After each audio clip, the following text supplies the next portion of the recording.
పాడి పంటల ఛానల్ ప్రేక్షకులకి నమస్కారం అండి. నేను డాక్టర్ కె రాధారాణి, మామిడి పరిశోధనా స్థానం నూజివీడులో ప్రధాన శాస్త్రవేత్తగా పనిచేస్తున్నాను. ఈ రోజు మనము మామిడి పిందె కాయ దశల్లో ఎలాంటి జాగ్రత్తలు తీసుకోవాలి అనే అంశం మీద మాట్లాడుకుందాం.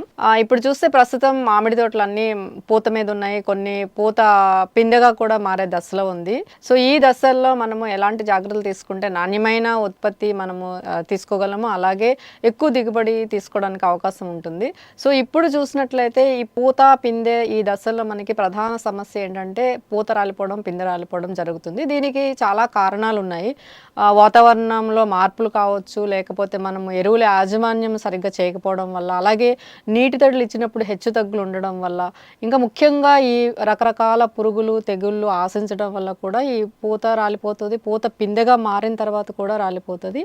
ఇంకా ఒక్కొక్కసారి చెట్లో హార్మోన్ల సమతుల్యత దెబ్బతిన్నప్పుడు కూడా ఈ పూత పిందె రాలిపోతుంది. కాబట్టి ఇవి రాలకుండా మనము ముందు నుంచి జాగ్రత్త తీసుకోవాలి. ఫస్ట్ వాతావరణ మార్పులు అంటే మనకి పిందెగా మారిన తర్వాత అధిక ఉష్ణోగ్రత అయి ఉండొచ్చు, లేకపోతే వేడి గాలుల వల్ల కూడా చాలాసార్లు ఈ పిందె రాలిపోతుంది. పిందె కట్టిన తర్వాత కూడా మనం చూస్తూ ఉంటాం, బఠానీ సైజు పిందె రాలిపోతుంది, నిమ్మకాయ సైజు పిందె కూడా రాలిపోతుంది, ఒక్కొక్కసారి అంతకన్నా పెద్ద సైజు ఉన్నప్పుడు కూడా రాలిపోతుంది. దీనికి ప్రధాన కారణం ఏంటంటే అధిక ఉష్ణోగ్రతలు ఉండడం అవ్వచ్చు, లేదంటే వేడి గాలులు ఉండొచ్చు. ఒకవేళ పెద్ద సైజులో కనుక పిందె రాలిపోతుందంటే మనము తేలికపాటి నీటి తడులు ఇచ్చుకోవాలి. అందువల్ల ఉష్ణోగ్రత కొంచెం తగ్గుతుంది, అలాగే అంటే ఉష్ణోగ్రత ఎఫెక్ట్ తగ్గుతుంది. అలాగే వేడి గాలుల నుంచి రక్షించాలి అంటే మనం ముందు నుంచే తోట వేసుకున్నప్పుడే మనం తోట చుట్టూ కూడా గాలి నిరోధకాల చెట్లు, అంటే పొడుగ్గా పెరిగే మామిడి కన్నా పొడుగ్గా పెరిగే చెట్లు దగ్గర వేసుకున్నట్లయితే ఈ వేడి గాలుల నుంచి చాలా వరకు రక్షణ ఇవ్వచ్చు. ఆ విధంగా వాతావరణం మార్పుల్ని మనము తట్టుకునేటట్లు చేయాలి. ఇకపోతే మనకి పోషక యాజమాన్య లోపం, అంటే మనం చెట్టుకు కావాల్సిన పోషకాలు ఇవ్వనప్పుడు ఏమవుతుందంటే చెట్టులో బలం ఉండక పిందె తయారైనప్పుడు పిందెకి బలం వెళ్ళదు, ఆహారం వెళ్ళదు. అందువల్ల పిందెలు రాలిపోయే అవకాశం ఉంటుంది, కాయ దశలో కూడా రాలిపోయే అవకాశం ఉంది.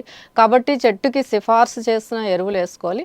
అలాగే ఎరువులు 2 సార్లు వేసుకుంటే మరీ మంచిది. అంటే మనకి తొలకరి వచ్చిన తర్వాత ఒకసారి, అలాగే పిందె కట్టిన తర్వాత, అంటే సుమారుగా మనకి గోలికాయ సైజు ఉన్నప్పుడు రెండోసారి కనుక వేసుకున్నట్లయితే కాయ పెరగడానికి ఉపయోగపడుతుంది. అదేవిధంగా ఈ పిందె రాలకుండా అరికడుతుంది.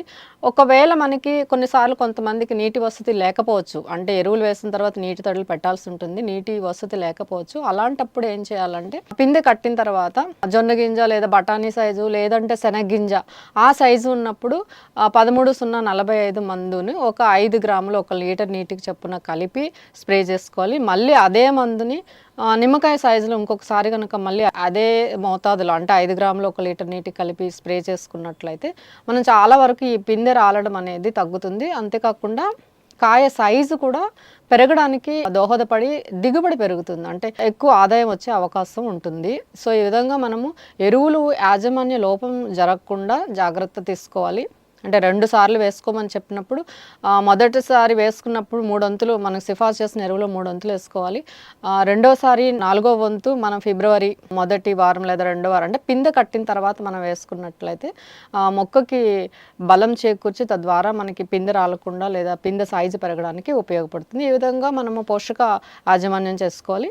ఇంకొక ముఖ్య అంశం ఏంటంటే నీటి తడులలో వ్యత్యాసం. చాలాసార్లు మనము నీళ్ళు ఎక్కువ ఒకేసారి ఇవ్వడం వల్ల, లేకపోతే అసలు ఇవ్వకుండా బెట్టకి గురి చేయడం వల్ల కూడా ఈ పూత దశలో అలాంటి బెట్ట పరిస్థితులు వచ్చినా, లేదా పిందె ఏర్పడిన తర్వాత బెట్ట పరిస్థితులు వచ్చినా కానీ పూత పిందె రాలిపోయే అవకాశం ఎక్కువగా ఉంటుంది.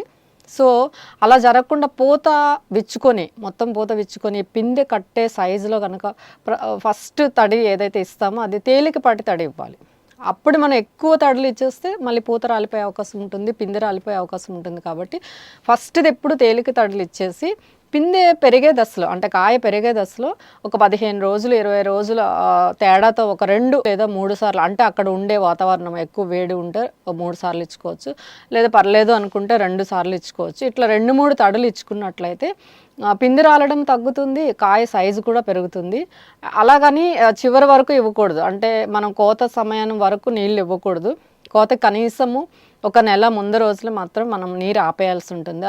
ఒకవేళ ఆపకపోతే ఏమవుతుందంటే మనం కోసిన తర్వాత ఎక్కువ రోజులు నిల్వ ఉండవు, అలాగే కోత తర్వాత వచ్చే ఏవైతే తెగులు ఉంటాయో అవి ఎక్కువగా ఆశించి నష్టాన్ని ఏర్పరుస్తాయి. కాబట్టి మనం ఎప్పుడు కూడా కోతకు ముందు 30 రోజులు నీటి తడులు ఆపేయాలి.